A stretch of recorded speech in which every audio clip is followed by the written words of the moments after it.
first time, we are hosting this event in association with DMCC, and it's our great pleasure to be associated with Etisalat, who is our leading partner with this, with CPI Media, which you have been working with for the last 3 years as part of NBAD, to host a series of SME initiatives, the SME Success Series, the SME Stars of Business Award and Summit, and also the SME Academy, which we are delighted to see extremely encouraging participation from the SME community in the country. We have extended these initiatives to Oman last year, and we are looking forward to doing so to Egypt in 2016 and 17. As you see today, going on to what Paul started the discussion with, if you look at the context of the overall global economy and how that's sort of affecting the SMEs in UAE and the wider Middle East, the 4 major commodity groups that we deal with as businesses, the softs, which is agricultural, which is your starting from basmati rice to coffee to cocoa to soybean, going on to the precious metals, and of which we are with DMCC, the industrial metals, and also the energy. It's not only the energy or the wider energy complex, but all the 4 groups are at the lowest levels possible of their multi-year price cycle I have seen in my working life. So the challenge is, in 2015, the only 2 commodities that showed positive return appreciated over 2014 base were coffee and cocoa. Now that did not particularly help Brazil, and it's not relevant for us. So the problem is, in all these commodities going down the overall, the price curve, think of it as all the lending from the bank lending that went into these commodities, the traders, the producers, anybody who carries a price risk of these commodities at the higher level of the price curve. For a second, think of yourself like being investing in a stock market. What happens if you have borrowed for margin at a higher level of security where you are trying to go long? The security goes down. Now you have to meet margin calls. In our view, what we are seeing in the UAE SME landscape, specifically the trader segment, is nothing but a system-wide margin call that's happening on these commodities. What is happening is, given this strong dollar, which somewhat is showing some size of kind of turning, maybe reversing for at least for the time being, the issues around China, issues around the central banks running out of their easing, quantitative easing, or anything which is basically pumping more money by any other name. Practically, for commercial banking landscape, we are seeing a situation where there is significant amount of debt out there which had gone to finance a business activity at a price level which no longer exists, and it is so far off from the peak that you may assume safely that it will be some time before it gets back there. So, be it China, be it UAE, we are going to see this overhang of credit issues for some time to come. To me, that is the biggest underlying threat to the global economy of 2016. Let me illustrate this with an example. Anybody who tracks the high-yield debt market would know that the high-yield debt market is pretty much at the level today where it was around 2008. It has not gone back there ever since.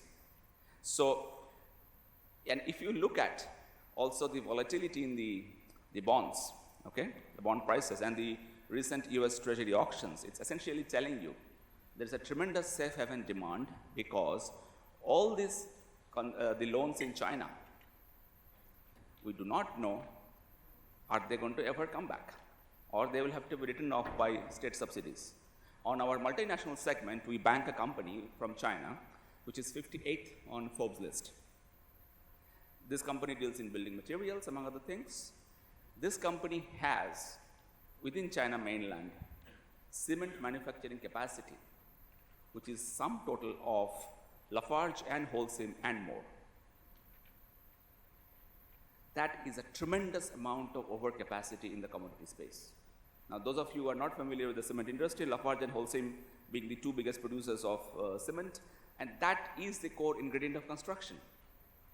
So not only you are going to have capacity in the completed construction, but the raw materials that feed onto it, and the debt which has financed it is at a tremendous kind of edge right now, and we might see further issues around the credit more than anything else in 2016. In the market space, you never really get one reason because there are a chain of interconnected events which kind of contribute to sort of a calamity. But overall, the bad credit quality, if you look at, be it in China, be it in UAE, be it in India, be it in US, be it in the fracking industry, there are some state-owned banks in India whose market capitalization today is below their bad debt level. It is not only in UAE. This bad credit issue is a global phenomenon. Okay? Now, with that in mind, what do we do going forward? In 2016, as we see, there is going to be a slowdown of cash flowing in from hydrocarbon sector. So there will be essentially situations where companies or businesses which have overextended themselves to support those businesses, you might see reduction in overdrafts, reduction in the overheads and so on and so forth, which may have some impact on the consumer economy. But any business which we see as prudently managing their cash flows and not taking on more debt that they need to handle, chasing a business which may or may not generate the adequate margin in 2016, will probably survive. All of you are familiar probably with the incidence of skips in the UAE banking system. Now, I have been in commercial banking for more than 15 years. I have not been able to figure out a credit model which helps us predict a skip. So now, for every 4 businesses which is staying back in the country and trying to resolve their issues, working with banks, there are at least another 20% of the business which is taking the easy way out of one flight back to the home countries. There is no credit model that can predict this. But what will happen is the income that a banks make from the 80% will be eaten up by the losses that the banks make on the principal of the rest 20, and will severely curtail banks' ability. And when I talk of banks, I talk of the banking system because I'm also on the UAE Bank Federation SME Committee. Overall, banks' abilities to continue to finance the same level of credit expansion that was supported in the last 4 to 5 years.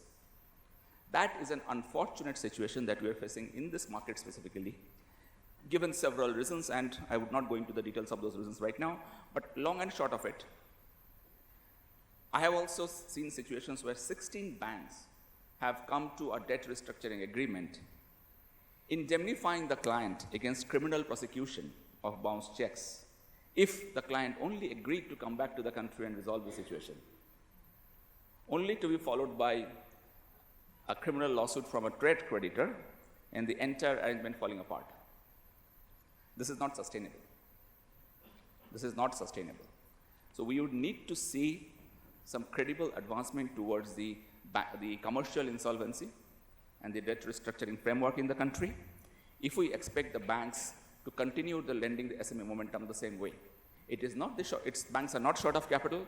Banks are not short of intent to lend to the segment. It makes perfect business sense. And also, there are a lot of other revenues banks make from the segment of those lending. So it continues to make perfect commercial sense. But we do need the policy framework to be a little more robust to ensure that the banks are continually able to do that in a way which is mutually profitable. So that's, I am afraid, not a very happy message, but I guess we are in a bit of challenging times, so it's better to stick to the facts. And on that note, I hope you enjoy the rest of the great speakers of the day. And that's pretty much from my side. Thank you all for coming.